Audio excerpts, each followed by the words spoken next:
एक बार फिर से स्वागत है आप सबका आपके अपने चैनल एचपी संस्कृत में। जैसा कि आप सभी अपनी स्क्रीन पर देख रहे हैं, एक बार फिर से मैं आपके लिए जो आज की दिनांक में अर्थात 10 अक्टूबर को जो आज की दिनांक में परीक्षा हुई स्टोर कीपर के रिगार्डिंग, उसके संदर्भ में आपके लिए मैं आज प्रश्न पत्र से 1 से लेकर 50 तक प्रश्न लेके आया हूँ। इस समय मूल रूप से यह प्रश्न जो है पोस्ट कोड 756 की जो आज परीक्षा हुई मॉर्निंग सेशन में, उससे संबंधित है। तो साथियों, समय न गवाते हुए आज के इस भाग को आरंभ करते हैं। सबसे पहले प्रश्न नंबर 1 आपकी स्क्रीन पर है।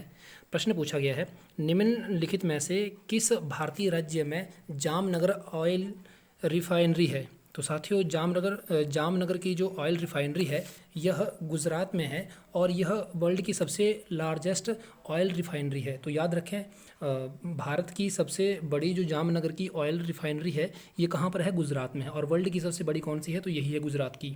आगे चलते हैं प्रश्न संख्या 2 की तरफ। प्रश्न है, विवेक एक्सप्रेस निम्नलिखित में से किसको डिब्रूगढ़ से जोड़ती है। तो साथियों, विवेक एक्सप्रेस जो है भारत की जो सबसे लंबी जो हमारी रेल यात्राओं में से एक एक्सप्रेस सबसे बड़ी है। विवेक एक्सप्रेस का नाम भी आता है। मूल रूप से यह जो है डिब्रूगढ़ को कन्याकुमारी के साथ जोड़ती है। तो डी ऑप्शन इसका सही रहेगा। और इसका जो यात्रा का जो कुल जो आप अगर दूरी के विषय में प्रश्न आएगा तो कुल दूरी ये तय करती है 4234 किलोमीटर के आसपास। तो इसका सही उत्तर जो रहेगा, विवेक एक्सप्रेस जो है डिब्रूगढ़ से कन्याकुमारी तक चलती है। डी ऑप्शन सही रहेगा। आगे प्रश्न संख्या 3 आपकी स्क्रीन पर है। निम्नलिखित में से किस राज्य पर उत्तर पूर्वी रेलवे का मुख्यालय स्थित है। तो साथियों, उत्तर पूर्वी रेलवे का जो मुख्यालय है यह गोरखपुर में है। और गोरखपुर के विषय में और बात की जाए तो गोरखपुर जो है, इसका प्रश्न आता है कि विश्व का सबसे बड़ा रेलवे प्लेटफॉर्म कौन सा है। तो साथियों, वह गोरखपुर ही है। सी ऑप्शन इसका सही रहेगा। आगे बात करते हैं, प्रश्न संख्या 4 आपकी स्क्रीन पर है। प्रश्न है, भारत में व्यापार वस्तुओं के परिवहन का मुख्य स्रोत क्या है। तो साथियों, व्यापार के लिए सबसे प्रमुख स्रोत जो है भारत का, तो वह है कि वैसे तो हवाई, सतह और समुद्री तीनों ही हैं, लेकिन मूल रूप से व्यापार के रूप में प्रयोग होने वाला जो है हवाई और सतह है। तो डी ऑप्शन इसका सही रहेगा, दोनों ए और बी। आगे बात करते हैं प्रश्न संख्या 5 की तरफ। प्रश्न है, कौन सा ज्वारीय बंदरगाह है। तो ज्वारीय बंदरगाह इनमें से साथियों वो है कांडला, जो कि गुजरात में स्थित है। आगे चलते हैं, प्रश्न संख्या 6 आपकी स्क्रीन पर है। प्रोजेक्ट एलिफेंट अर्थात हाथी परियोजना किस वर्ष आरंभ हुई थी। तो साथियों, हाथी जो परियोजना शुरू हुई थी वह हुई थी झारखंड में, और झारखंड के सिंहभूमि जिले के अंतर्गत 1992 में। तो सी ऑप्शन इसका सही रहेगा। आगे चलते हैं, प्रश्न संख्या 7 की तरफ आपकी स्क्रीन पर है। प्रश्न है, भारतीय संविधान की प्रारूप समिति के अध्यक्ष कौन थे। तो साथियों, प्रारूप समिति के जो अध्यक्ष थे वह डॉक्टर बी आर अम्बेडकर था।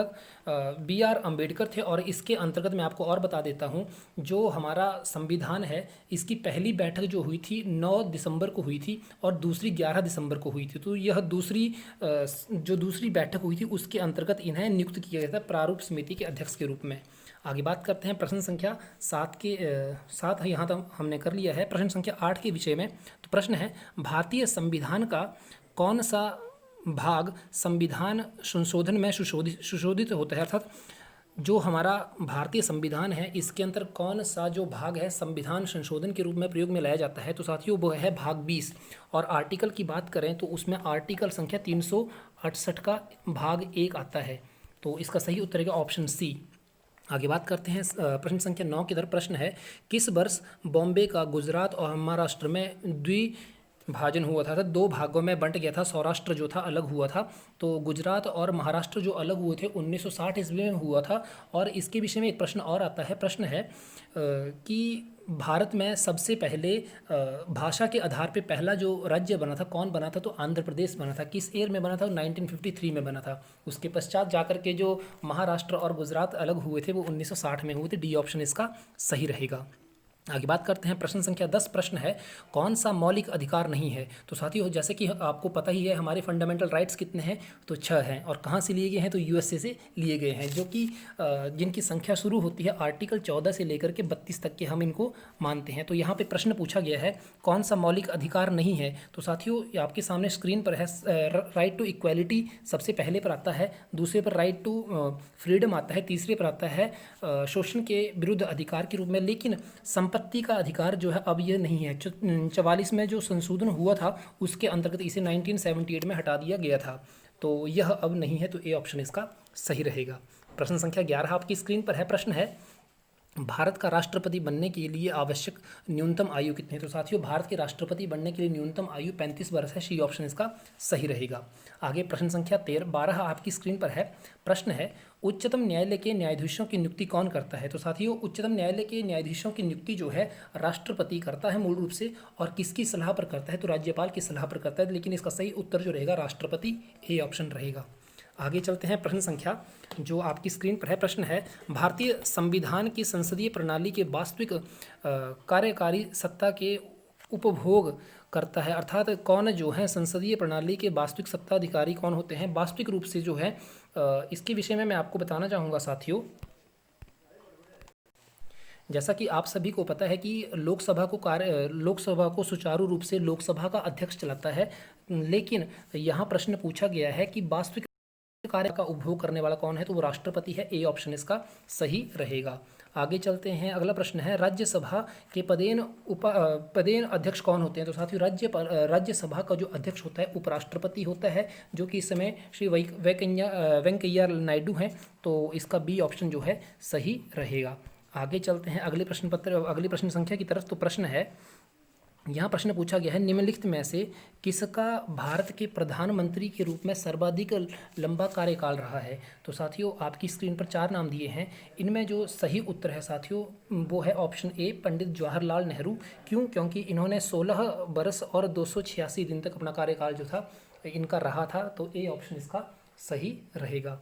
आगे चलते हैं प्रश्न संख्या 16 की तरफ। प्रश्न है नागालैंड की लोकसभा की कुल सीटें कितनी है? तो साथियों नागालैंड की लोकसभा की सीटें कितनी है? तो कुल 1 है। ए ऑप्शन इसका सही रहेगा।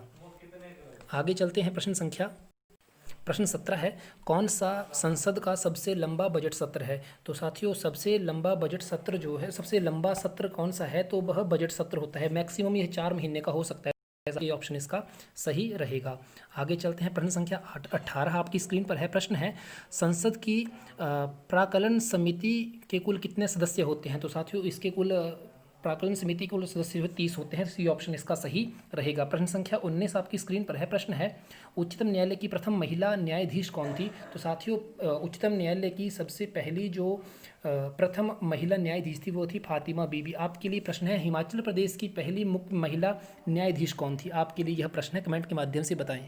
आगे चलते हैं प्रश्न संख्या 20 की तरफ। प्रश्न है किस वर्ष राष्ट्रवादी कांग्रेस पार्टी की स्थापना हुई थी? तो साथियों कांग्रेस पार्टी की स्थापना 1885 ईस्वी में हुई थी। आपके लिए प्रश्न है अगला प्रश्न संख्या 21 पीपीपी स्टैंड्स फॉर, अर्थात पीपीपी की फुल फॉर्म क्या है? तो साथियों उसकी फुल फॉर्म है परचेजिंग पावर पैरिटी। तो ए ऑप्शन इसका सही रहेगा।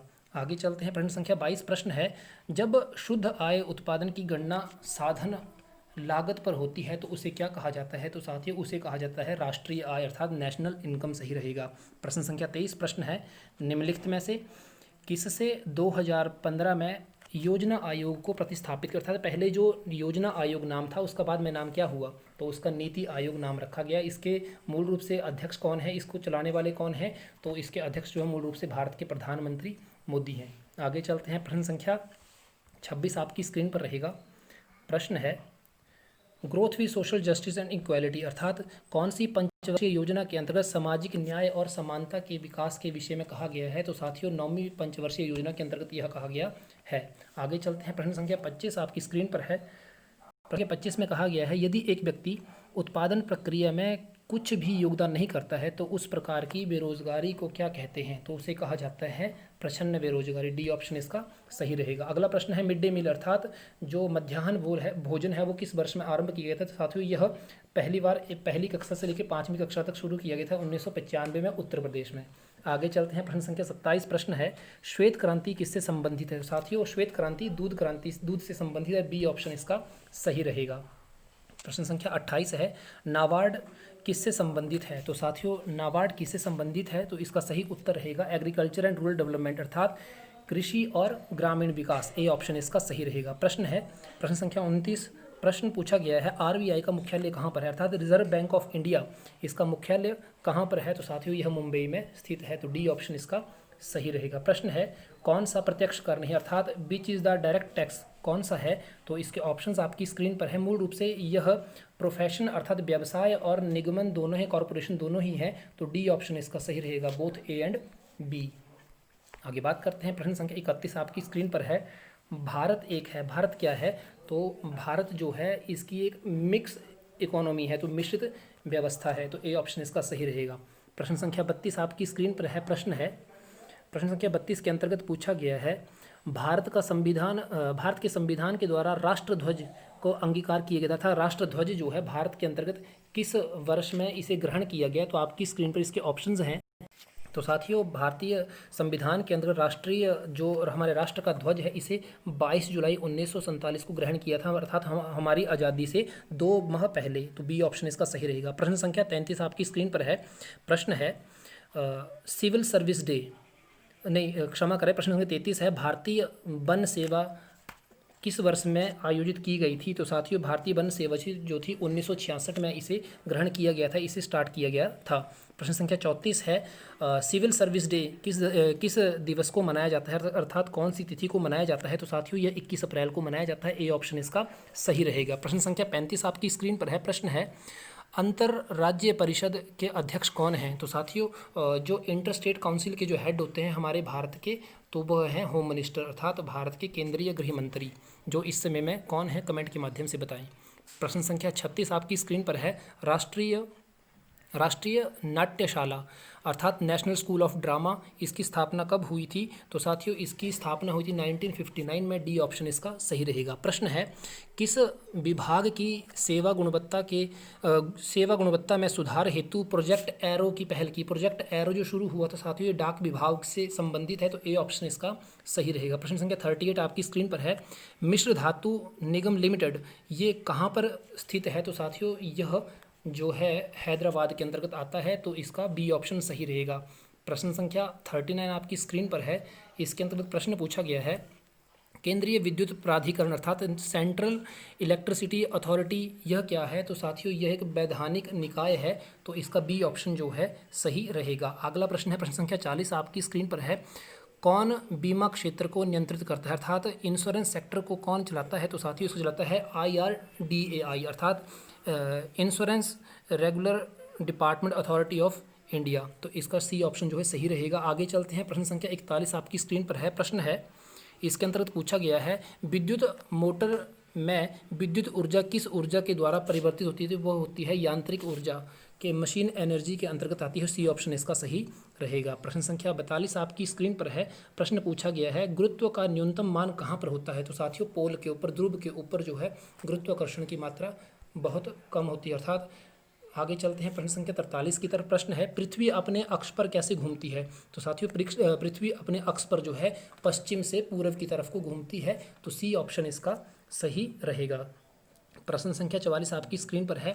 तापमान में वृद्धि के समय द्रव्य की श्यामलता कहलाती है, तो पहले ही वह बढ़ती है, बाद में कम होती है। प्रश्न संख्या 45 आपकी स्क्रीन पर है। प्रश्न है निम्नलिखित में से कौन सी विद्युत चुंबकीय तरंगें नहीं है? तो वो कैथोड तरंगें नहीं है, यह इसके अंतर्गत नहीं आती हैं, तो सी ऑप्शन इसका सही रहेगा। प्रश्न संख्या 46 आपकी स्क्रीन पर है। प्रश्न है दूरस्थ वस्तुओं को देखने के लिए क्या प्रयुक्त होता है? तो टेलीस्कोप के अंदर हम दूर की वस्तुओं को देखते हैं, तो इसका बी ऑप्शन जो है सही रहेगा। प्रश्न संख्या 47 आपकी स्क्रीन पर है।